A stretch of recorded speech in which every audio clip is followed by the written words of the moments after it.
Hi guys, Paul Pluta on the Paul Pluta channel.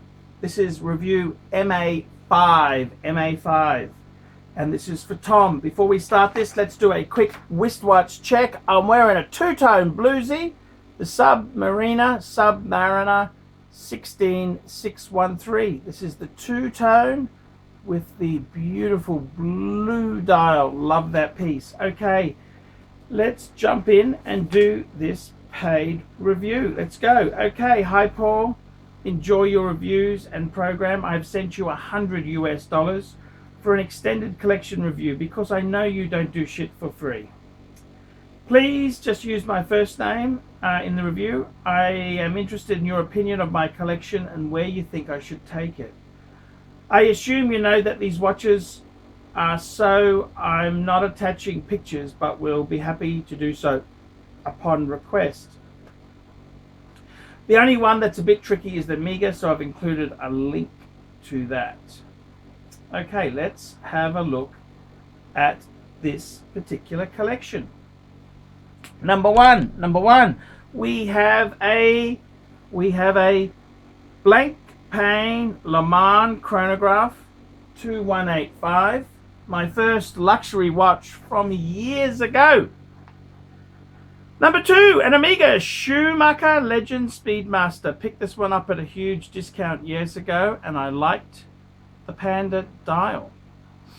Number three, Rolex Datejust Turnograph, two-tone, 16263, my dad's watch, very sentimental. Number four, a Rolex Hulk 116610 LV. Number five, Rolex Submariner Bluesy two-tone 16613. Hey, I'm wearing one myself. Number six, Rolex Milgauss White Dial reference 116400. My only three-hander. Love the orange and the lightning bolt. Quirky and interesting. Number seven, a Rolex Explorer 2 16570 40mm polar. Love this watch, most worn. Number 8, a Breguet 3810 Type 21 transatlantic. Love the story, the dial, the coin edge case, etc. Number 9, an IWC Mark 18 Petite Prince 40mm fun everyday watch. And number 10, a Lange & Söhne Lange 1 moon phase recently achieved grail piece. Well, very interesting collection. 10 stunning pieces. I'm at a point where I'm unsure of the direction I want to take with the collection. As you can see, Rolex forms the backbone. I was thinking of adding a plain black sub, but I feel like I have Submariners well covered now. Rolex Pepsi's a thought, but the GMT functionality and 40mm size of the Explorer 2 makes me content on that front. Sky Dweller is just too big. Seen some white gold Daytonas that I rather like. In general, I tend to favor white dial and pilot watches since they are very readable. Interestingly, the only black dial watch I own is the blank pane. I also like complications. I'm considering dabbling in some novelty watches such as a Longines Quad Retrograde or some of the Mont Blanc offerings like the Orbis Terranium or the Perpetual Calendar. I also have an itch to have a skeleton watch. Thinking about a Breguet tradition, but my need for dress watch is filled by the very versatile Lange 1. Should I scratch the skeleton itch with something less expensive like an Oris Artie Ella instead? Jaeger-LeCoultre is missing from my collection completely, and I've always respected the brand and watches like the Master Geographic.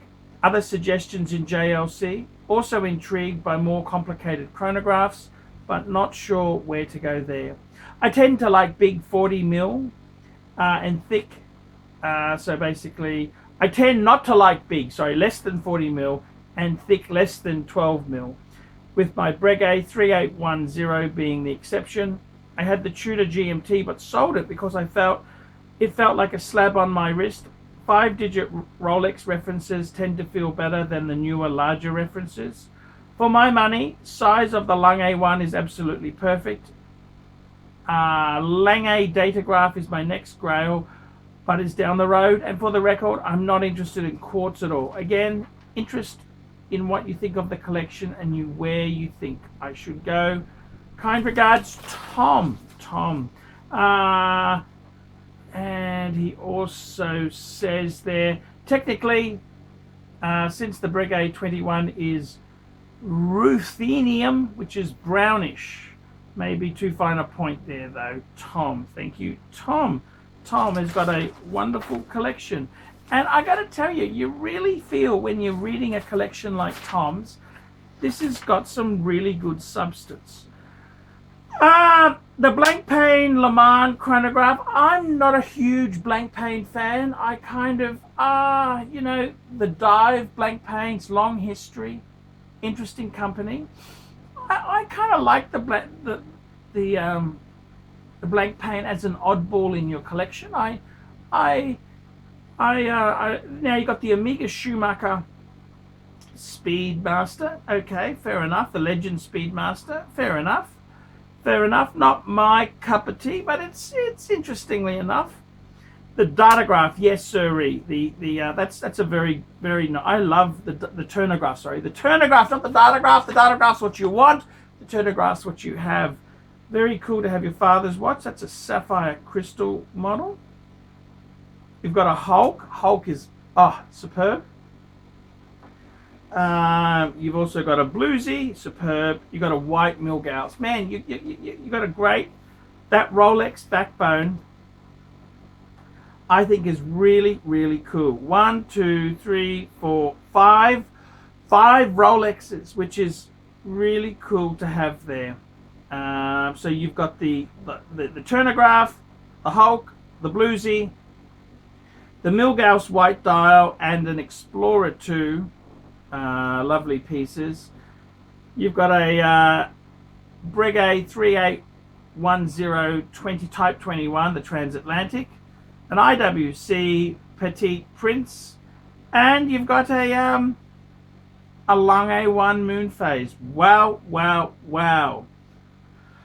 I think it's a beautiful 10-piece collection. I think that really, most people would struggle to get a collection anywhere near as good as that. That is a superb collection.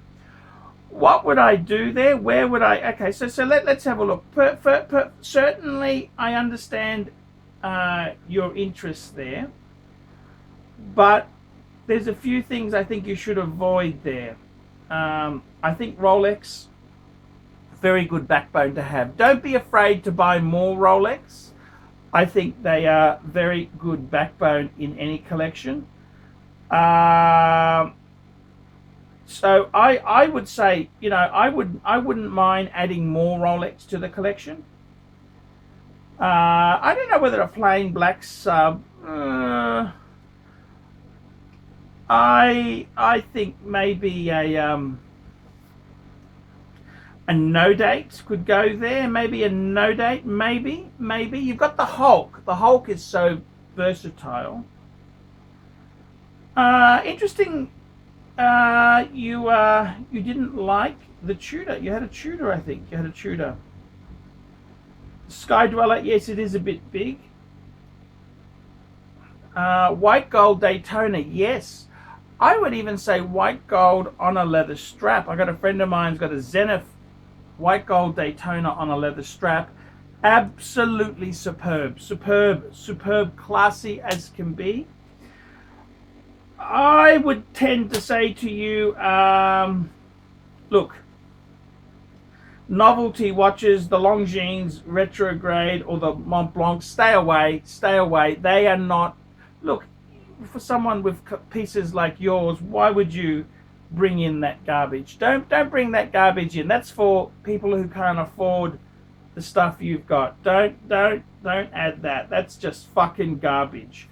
Do not add that stuff. It's going to do nothing for your collection. The Breguet Traditionnel, I got to tell you, the Breguet Tradition, it is fucking beautiful. Beautiful. Definitely. That's a classy Breguet. The other thing is, maybe instead of, if you want to get a skeletonized, you could go part skeletonized. Like I've got the Zenith Chronomeister El Primero with the open heart. So it's a little bit open. And it's also a significant watch because it was the world's first automatic chronograph. 1969, this was when the race was on. Technically, Seiko won it. And the two Swiss players was the Hoya Caliber 11 consortium. And the other side was the Zenith consort. So I think the Zenith could be a great piece to add because it is high horology. It's in-house. It's pretty good bang per buck as well. Stay away from Oris. Don't go there. Don't go there. No, definitely not. JLC. Interesting. Yes, I would say I would be adding a reverso. Some sort of reverso I think would be very nice, like a reverso. I've got the reverso grand date. You could add a calendar. You could add, there's so many good reversos. Just get the grand size. I think a reverso, some sort of reverso would be good. I preference in reversos manual wind. The tribute to 1931 is classic. You've got the Rogue series. I think that could be a nice addition. Or if you wanted to go complicated, they've got the Tribute Moon. There's some lovely reversos that could be very nicely slipped in, not to mention the Master Control series, okay? As just mentioned, the Master Geographic, it's a great piece there as well. I would say a Lange datograph, yes, that's, you've always got to have a dream. If you don't have a dream, you just don't have that passion there.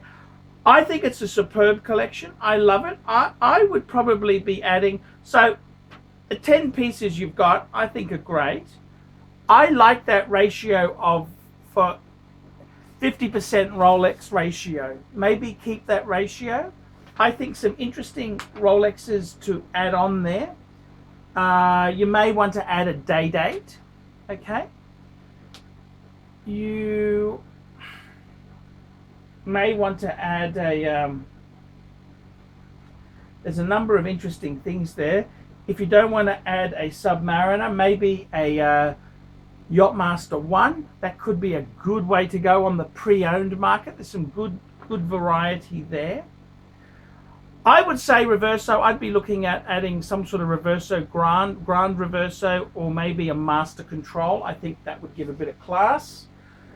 Breguet, look, if you can get a Breguet at a precious metal Breguet, definitely pull the trigger on that one. The datograph, that is an amazing. The other thing you might want to consider is the Lange 1815 chronograph, which I actually love. I'm not saying it's a step down from the datograph. It's just a manual wind chronograph, absolutely superbly done, just like a Patek 5170 is superbly done. I would seriously give that food for thought. Look, I would stay with the high-end brands, just add very sparingly. I mean, you've got the good backbone. I love the 50% Rolex backbone. I think that is a clever idea. You won't go wrong with that. You can't go wrong with that. So keep it up. That's a definite way to go there. Well done indeed, Tom. So very nice pieces there. Love the 50% Rolex backbone rule. Love the pieces, and just add. Don't get filler. Stay away from Oris. Stay Orbis. Stay away from Orbis. Stay away from Longines. What did I read? Oh, Oris. Yes, Oris. Mont Blanc. They're garbage. Fucking don't even go there. Man, you've got quality. You don't need to add garbage.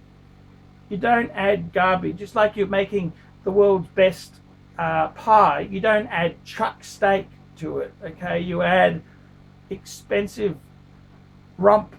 That's what you add, and rib on the bone. That's what you add. You don't add chuck steak. You know, that's Be very careful by diluting the mix by putting garbage in. Garbage in, garbage out. Remember that simple adage, fuckers. So I think it's a nice collection. Yes, very nice indeed. Love it to death. I'm Paul Pluta. This is a paid review. This is for Tom. This was review MA5. Remember, guys, like, subscribe, tell your fuckwit friends. Don't be afraid to put some nasty comments down below. And remember, guys, paid reviews keep me on YouTube. $50 US. I'll review your collection. I'll tell you what I think. And I'll tell you the nasty. So there you go, guys. Tell me what you fuckaroonies think of that.